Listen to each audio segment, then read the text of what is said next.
I would like to talk to you about the psychology of persuasion. Why is it that this is important to talk about? Truth of the matter is, everybody who is working in the email marketing industry here is basically trying to do some kind of sales. And so your emails are out there trying to do their job. The problem is there's a good chance your sales emails kind of suck. What I want to talk about today is why that is and how we can actually go about addressing it here through understanding some psychological techniques that all humans are subject to. Let's get real about that for just a minute here.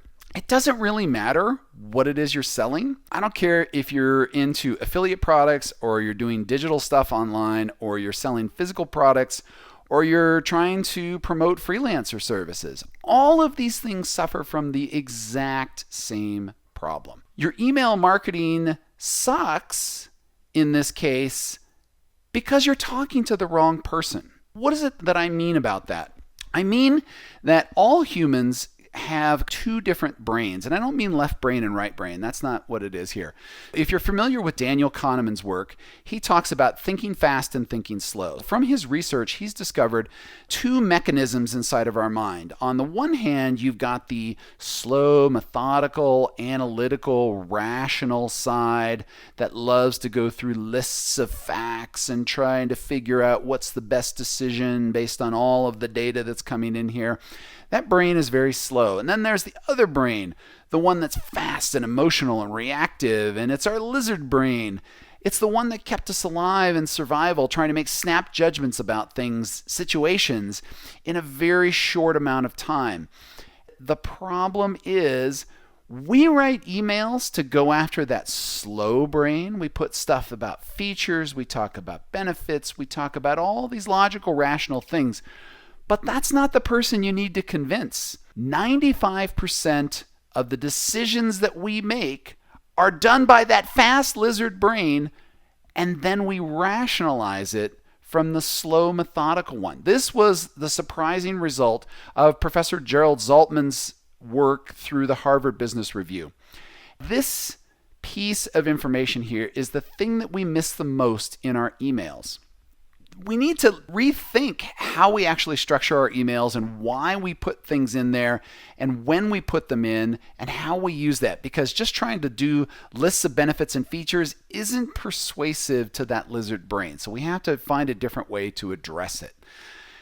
Humans are messy, complex, emotional. We're never in the same state at the same time. If you look at everybody that's on this grid right here, all of them have different states of mind, different backgrounds. They're probably all working in different occupations, different times of the day, different mental states.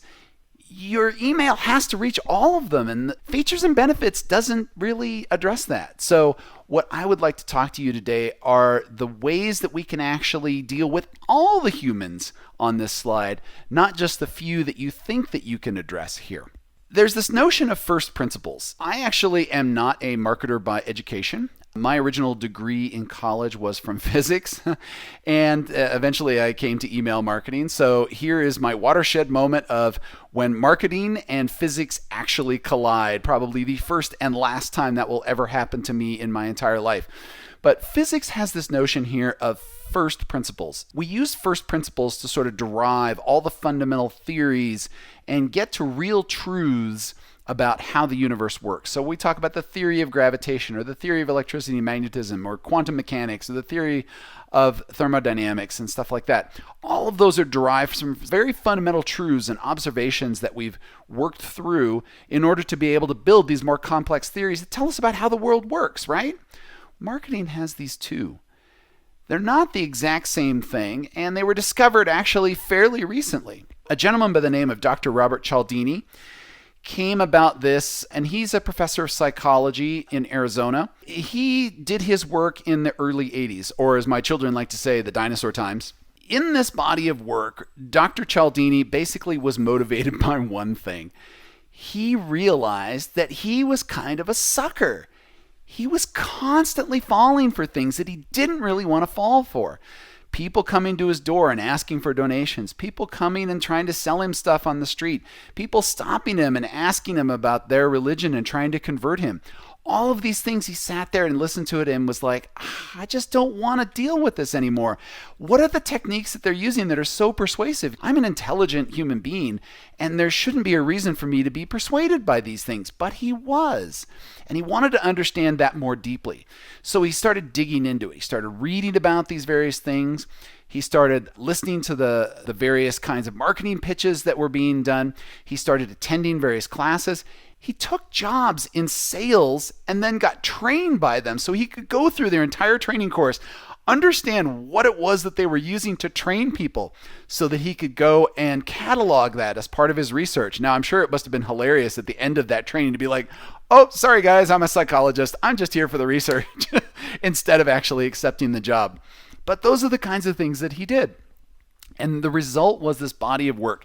He actually came out and found that there were 6 fundamental common principles in all of marketing that were based in these psychological techniques that he observed. And it didn't matter whether you were coming from a religious perspective or sales or marketing or school groups, or it didn't matter. All of these things shared the same 6 principles. They used different tactics, they had different names, but they fell into those same 6 categories. Eventually, Dr. Cialdini found that there was one that he had missed. So he kept doing his research years and years and years and kept testing things again and again in different situations, in different scenarios, in different industries. And he still kept finding that these principles applied, except he missed one. And so now today we have 7. And this updated version of his work here talks about those 7 principles. So what I'm going to talk about here today are what these 7 principles are and why they're important for you to incorporate into your email marketing, because of how they actually impact humans and how your product or service is perceived. Before we go any further, there's a couple of things we have to be clear on. The first thing is that if you don't know who it is you're talking to, you're never going to get these techniques to work. And I'm not talking about lame demographic information like, oh, I want women that drive Volvos between the ages of 25 and 34 that live in Maryland. No, not that. I'm talking about stuff like, do you understand the pains, the hopes, the fears, the drives, the desires, the things that they do and don't want, and why they buy your product or service? What is it that they're trying to do with that? Why did they avoid the competitors and pick you instead? That's the kind of stuff you really need to know. So when I say know thy audience, you really have to understand them in a very deep and personal way. Without that information, you're not going to be very successful with these techniques. The other piece of this right here is that there is a very fine line between persuasion and manipulation. We absolutely want to use persuasion here. Persuasion is about taking those people that are sitting on the fence and just nudging them off to get your product or service purchased because they really do kind of need it, but there's some things in there that they're not certain about. That's persuasion. Manipulation is trying to get people that just aren't right for your product or service and get them to buy it anyway. That's not what you want. That generates negative reviews and bad karma and just bad vibes in general. So make sure you're using this for the right thing. We're going to go on a little journey here. We're going to talk about the 7 principles of persuasion. What's principle number 1? Principle number 1 is actually the last one that Cialdini discovered here. This one, he called it unity. I don't like that word very much because it feels a little too academic. It doesn't really get at the heart of what this thing is about. Now, I've also heard it called community, which is a little bit better, but it still feels a little abstract. So I like to call this one belonging. Humans have a deep personal need to constantly be part of some kind of group. This is why you join Facebook groups. This is why you have certain hobbies and you hang out with the people that do those hobbies. This is why you go to your high school reunions. All of those things are about belonging to certain groups. We have this fundamental wired need inside of us to be part of that. Belonging is something that you can actually use in your email marketing. If we were doing this in person, what I would be doing at this point is have you just take a very quick look at this email right here and then call out what this person is doing and what group that they're associated with. You probably said something like CrossFit, or maybe you know the name of what those crazy ropes are and the exercise that goes along with it here. But to me, here's a dude who's basically swinging ropes for 30 minutes and is probably on the verge of throwing up. I clearly don't do CrossFit, so I have no idea what that actually looks like. But if you carefully read this email, the word CrossFit isn't mentioned in here at all, not once. Gymshark is going very much for belonging by showing you a picture of somebody who is doing CrossFit and then having you immediately associate either you want to be a CrossFitter or you are a CrossFitter, and you immediately connect with this. And you're like, hey, I can look good while I'm about ready to throw up swinging these ropes around here. That's what Gymshark is going after. That's the power of belonging here. And you can do it without even talking about that group in a direct way. Belonging, super important. We'll come back to that one here in a minute. What's number 2? Scarcity. Scarcity, you've probably already used this in your emails. In fact, it's one of the most common techniques that you'll find inside of email marketing in general. This is about fear of missing out, things that you can't have. The grass is always greener on the other side of the fence, that kind of stuff. Scarcity really has 2 kinds of flavors to it. The one that you want to use here is being real about your scarcity. Like, there should be a reason for you to use scarcity. Don't just tell me something is gone or is about to go. That doesn't fly. Here's an example that comes from AYR, All Year Round. Women's clothing brand, if you're not familiar with this. They had this subject line right here. When I first saw this, I was like, I'm kind of skeptical, but it wasn't like the typical hurry up, sale ends soon kind of scarcity, right? We can't keep this jean in stock. But when I opened up the email and looked at it, that's when the amazing stuff started happening. 1 jean, 38 sizes. 500 people are waiting for this jean to come back in stock. It's going to sell out. I'm not even part of the target market. And the first time I saw this, I felt this curiosity. I felt this need to check it out. Real scarcity generates interest. It generates curiosity. It will bring people back into your store. This is what real scarcity looks like. This is the kind of scarcity that you want to use. There's another side to this. And this one, I had to dig around for something kind of scammy, because most people try to use like the sale ends soon or the don't miss out on our sale or, countdown timers and stuff like that. Those aren't like the worst kinds of scarcity, but this definitely is. So you look at the domain that this is coming from here and you're like, oh yeah, no wonder this is false scarcity. Here's a guy that's trying to sell some kind of program, some digital program, and it says the monthly level is sold out. It's a digital product. It can't ever run out. But they basically said, nope, that's gone. You have to upgrade to this yearly thing now. Your customers aren't stupid. They know that this is a lie. This guy's trying to use false scarcity here to convince you to upgrade to a more expensive plan. This is not the kind of scarcity you want to use. Your customers are smarter than that. Don't treat them like they're not. Your scarcity absolutely has to be real. And this, in my opinion, is the most abused tactic that you're going to find on my list of 7 tactics here. Make sure to make it authentic. Otherwise, your customers are going to see right through this and roll their eyes. So we talked about belonging. We talked about scarcity. What's number 3? Likability. Likability is kind of interesting here. There's 2 sides to it. Let's talk about the first one. The first one is, let's say we have 2 people. All right. On this hand, you have somebody who is very charismatic, and you have somebody over here that's not. In the charismatic person and the not charismatic person, they have the same information. If I have them go and try to convince a crowd of that information with the exact same data, the exact same facts and figures, the person who is more charismatic, person who is more likable, is going to be more trusted and more convincing than this other person right here. That's an interesting thing. We trust people we like. It's important for you in your emails to come off as human, to come off as honest, to come off as real. So here's a great example from one of my favorites, and that's ThinkGeek. Clearly more in my wheelhouse than the CrossFit folks. But ThinkGeek here is actually using not just likability, because they're using humor, they're using jokes, they're talking about things that you as a geek would get, but they're also using unity here. They're using belonging, because if you're part of this group of Lord of the Rings or you're a nerd and you're into this kind of stuff, you get these jokes. They understand their audience. They're completely targeting them on 2 levels, and it makes the email twice as effective when you can do this stuff. I have a lot of respect for ThinkGeek, because this was some of the best content that I received because they understood their audience so well. That's why I say you have to get your audience to get this stuff to work. Here's another example from Whiskey Loot. So Whiskey Loot sends you these small bottles of whiskey every month on a subscription. And this is an abandoned cart email from them, and what they're trying to do is address objections. And you can do this in a very monotonous, factual, boring kind of way. Oh, well, this is what your subscription is going to cost, and this is what you're going to get.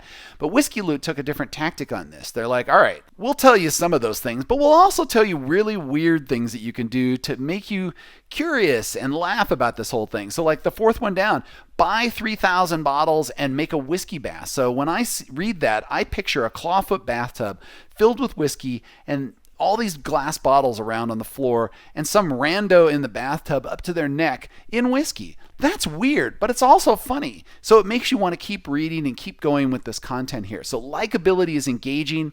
It makes it more interesting. It makes you more likely to convert. That's why we want to use something like that. Remember I said there were two parts to likability? There's a dark side to it here. It can be evil if you're not careful.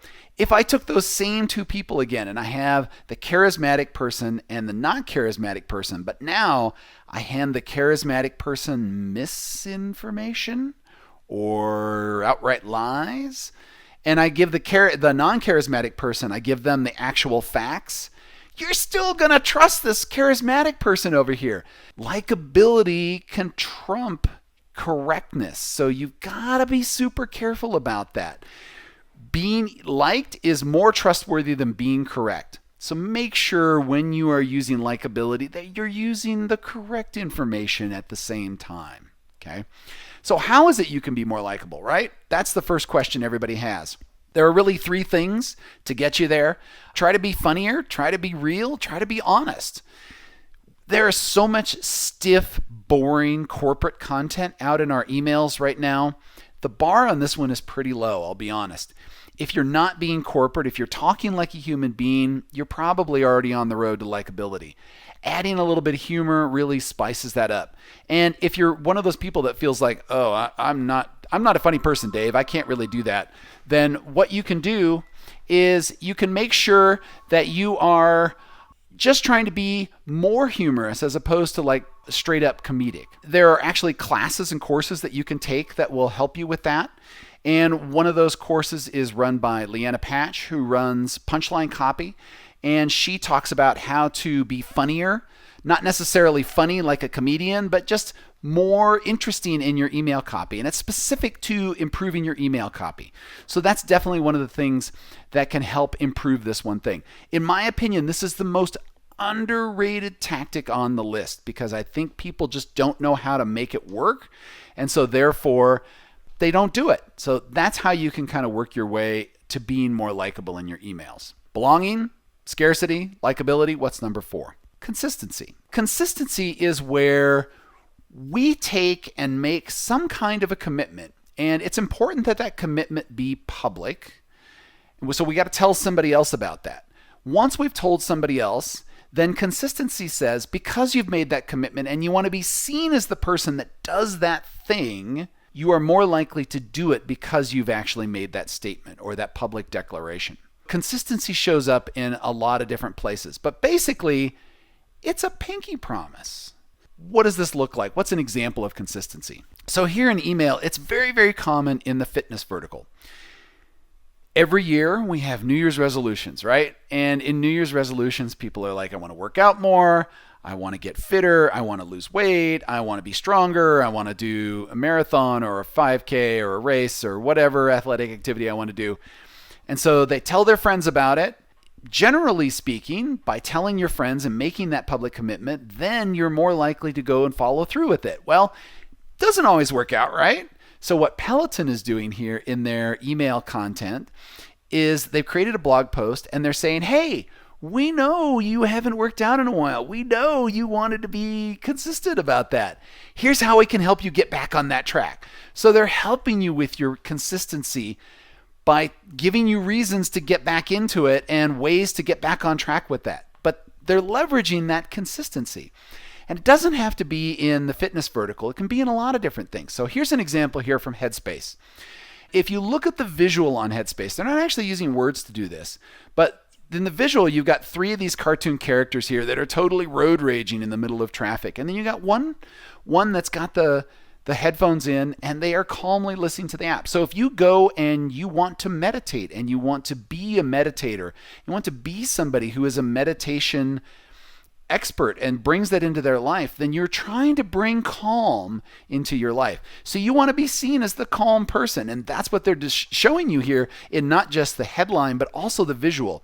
So that's another way that you can leverage consistency here, is show them what they want to be and then show them how they can get there. That's what consistency is leveraging. If you're going to use consistency, it does require some kind of commitment on the person. You can't force somebody to be consistent when they haven't said they want to do something. So that's something you have to be aware of here. That's why this works great in the fitness vertical here, because that's a pretty common way to do that.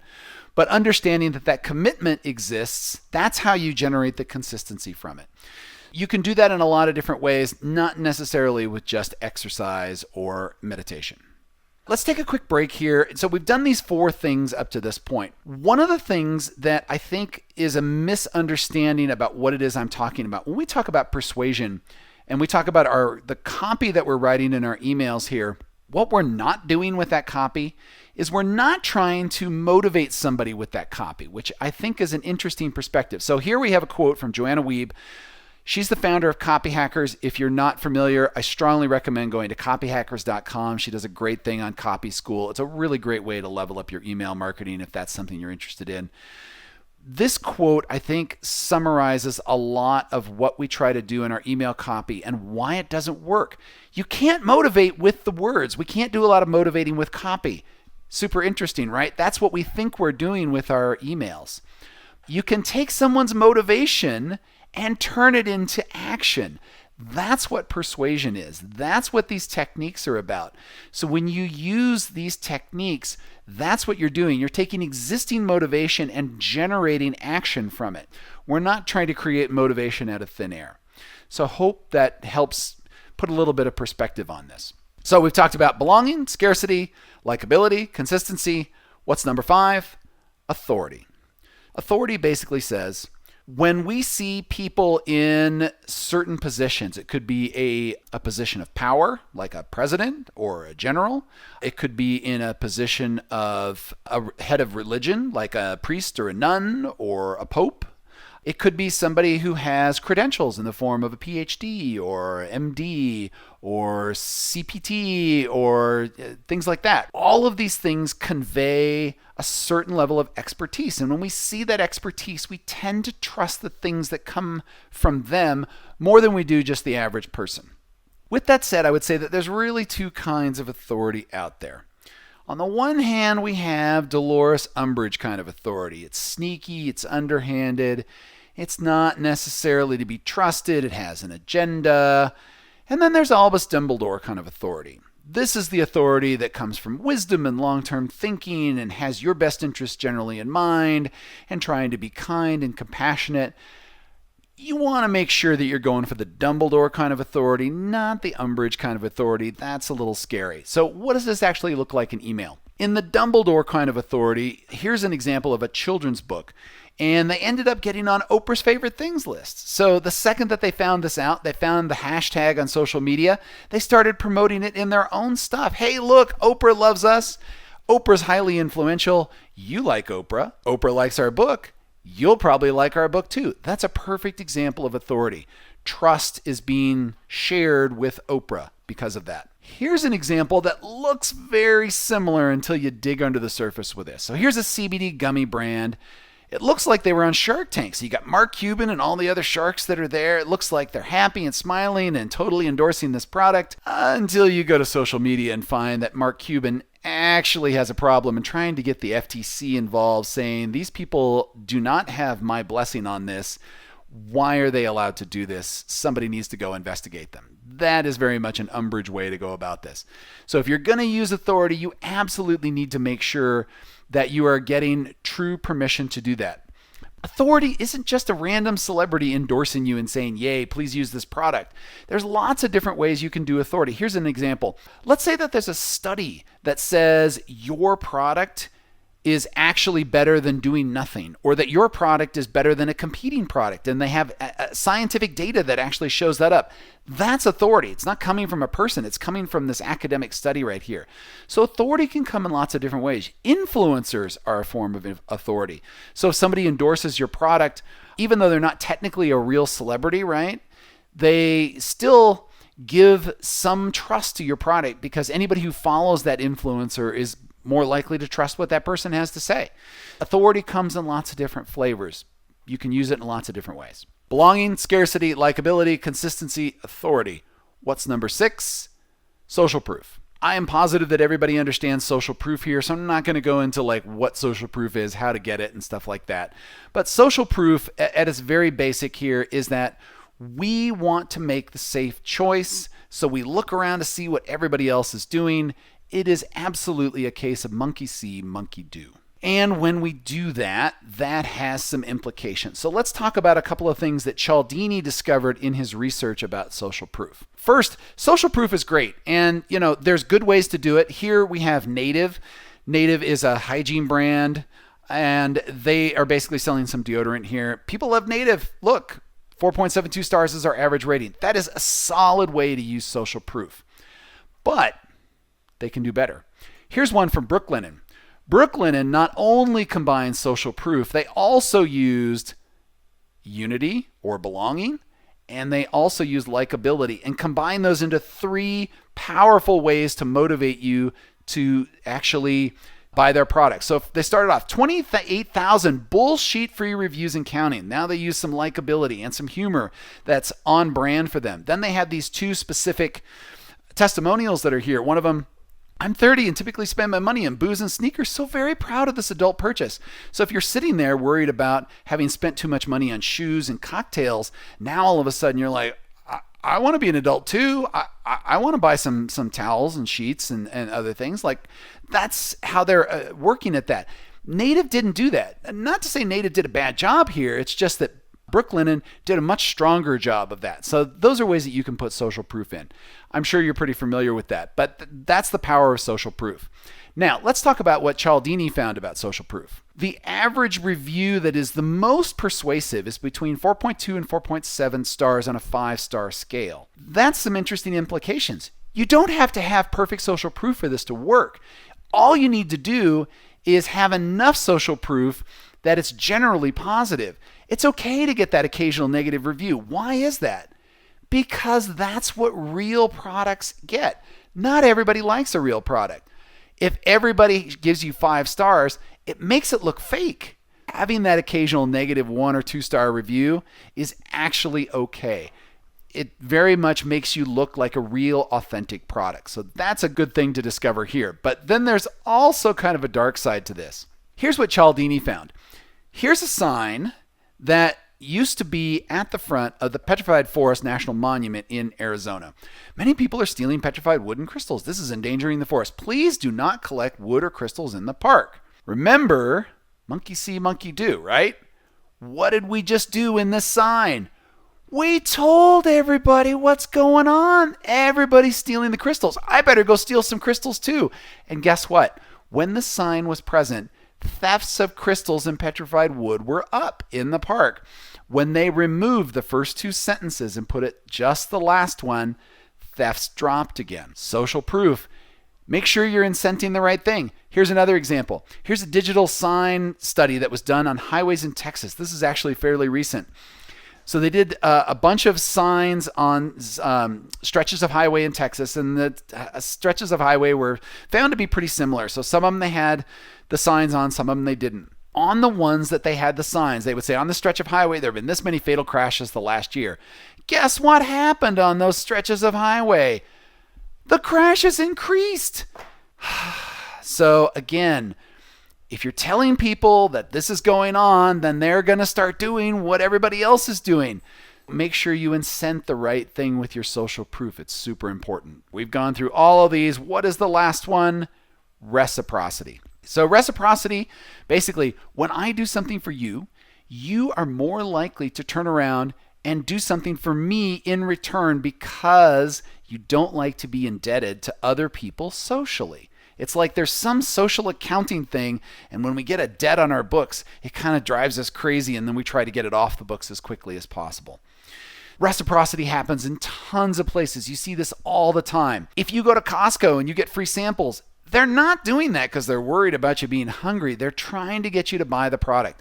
Try the free sample, more likely to buy the product. Tons of studies have shown this. You get mailings from charities in your physical mailbox, whether it's a package of stickers or some address labels or something like that.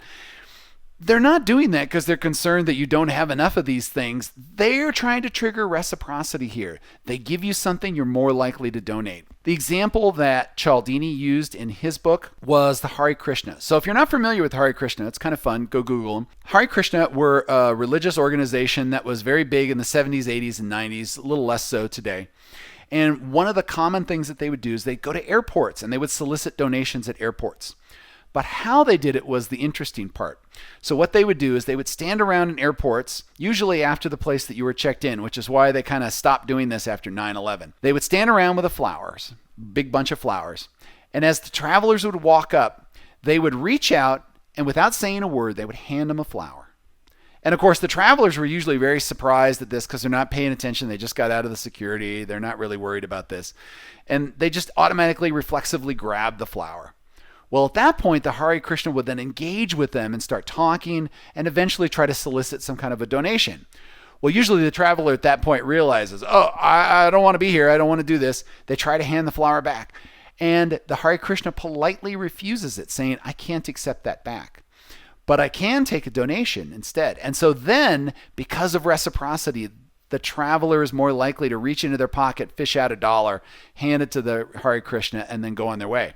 Usually where they would deposit the flower in the nearest trash can. So that was a very effective technique. It's all on reciprocity. But here's another fun story that kind of went with that. So Cialdini, when he was doing these observations at the airports over a long period of time, he actually watched the Hare Krishna after the travelers would leave. They would go around to the trash cans and they would fish the flowers out of the trash cans. And if they were still usable, they'd pick them up and use them again. So the next traveler might get a trash flower instead of the original flower there. Ah, gross. Yeah, the germaphobe in me is now freaking out. This was a very effective tactic here. And it continues to be effective in lots of different ways today. So what is it about reciprocity that is important? The thing that you need to remember here is that if you're going to give something to somebody else and you want to trigger them to do something for you in return, you got to make sure that's mutually valuable to both parties in the transaction.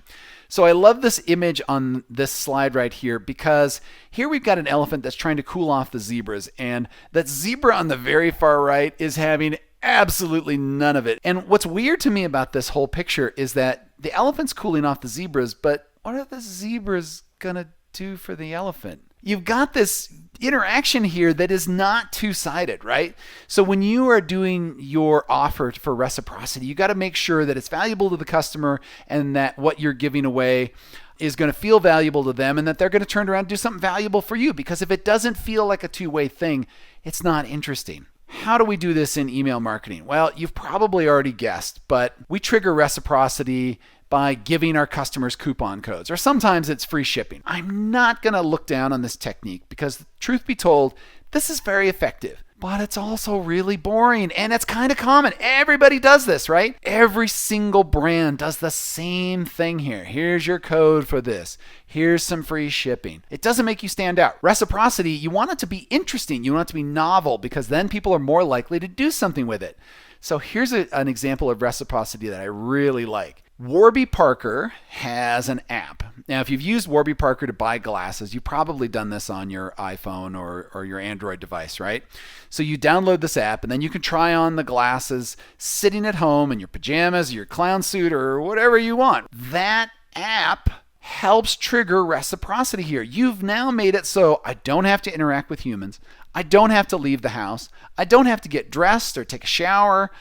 And I can try on all these glasses at whatever time of the day that I want. That is a form of value that's been given to me, which means I'm more likely to turn around and buy glasses from Warby Parker if I find something that I like. That's reciprocity in action, and it didn't involve a discount code. So that's why I really like that. My question to you, my challenge to you today, if you're watching this, what is it that you can do to trigger reciprocity that isn't just a discount code or a free shipping? How can you make that happen with your product or service? That's the kind of reciprocity that gets attention. So we've gone through all the 7 principles at this point. We started with belonging, then we moved to scarcity, likability, consistency, authority, social proof, and finally reciprocity. With scarcity, remember, there's 2 kinds. We want the real kind, not the fake kind. People are too smart for the fake kind, so just avoid that altogether. Likability, remember, most underrated tactic on my list. Try to be more human. Try to be more funny, more real, more honest. This is going to generate more conversions in your emails. The first tactic I always go through when I'm talking to customers on my own email service platform. And then lastly, with social proof, you want to make sure that you are incenting the right thing. Monkey see, monkey do, but make sure that all the monkeys are doing something you want them to do in the end. So with that said, I want to close with one final story. And it's how reciprocity literally saved civilization from destruction. This goes back to 1962. You might remember in your history classes that there was this little thing called the Cuban Missile Crisis. And if you don't remember the details, it basically goes like this. So you have Nikita Khrushchev, head of the Soviet Union, and you have President John F. Kennedy, head of the United States. Khrushchev tried to sneak a bunch of missiles into Cuba, which is 90 miles off the United States border. Kennedy, of course, freaked out and said, you need to get these missiles out of here. Khrushchev said no, and it triggered like the 14 most tense days in the history of civilization. It's the closest we ever were to nuclear annihilation, where people were running like drills and fallout shelters, and schools were doing drills where they had kids hiding under desks trying to prepare for a nuclear war. It was the most ridiculous time when you read about it in the books. And if you read the books, it seemed like the way that it got resolved was that Kennedy held firm, Khrushchev held firm, until one day Khrushchev all of a sudden backed down and Kennedy looked like a hero. And that was the end of the Cuban Missile Crisis. The missiles went home. It turns out that's not the entire story. So 40 years later, 30 years later, Freedom of Information Act finally puts this stuff out there and says what actually happened, what really transpired between Kennedy and Khrushchev. During that 14-day time, Kennedy and Khrushchev did stand firm for a while, but they had these conversations. And one of the conversations that they eventually had was that Khrushchev said, I'm not going to take my missiles out of Cuba. And Kennedy said, you got to take your missiles out of Cuba. And Khrushchev was like, nope. And then Kennedy said, well, wait a minute. What if I took our missiles out of Turkey, which were basically pointed right there at Moscow and other Soviet cities at the time? Khrushchev was like, oh, that's great. Yes, I absolutely will do that. And Kennedy's like, wait, there's one condition. You can't tell anybody about the Turkey thing. And Khrushchev's like, yeah, okay, sure. So in the end, Khrushchev looked like he blinked, but reciprocity was really the thing that kept them from blowing the entire world up. They traded something that was of equal value to the other party. The message that I want to leave you with here today is that if reciprocity can literally save the world, what can all of these email marketing principles do in your emails now? Of course, the one thing I really still want to encourage here is that please, please, please use your powers for good, not evil. Thank you for listening to this talk today. My name is Dave Rodenbaugh. I am the founder of Recapture. We do email and SMS marketing for e-commerce. Our jam is for in-house teams that crave simple tools and something that is easy to use, and they don't have big budgets for agencies or the time to manage complicated email. I hope you enjoyed today. Thank you for listening.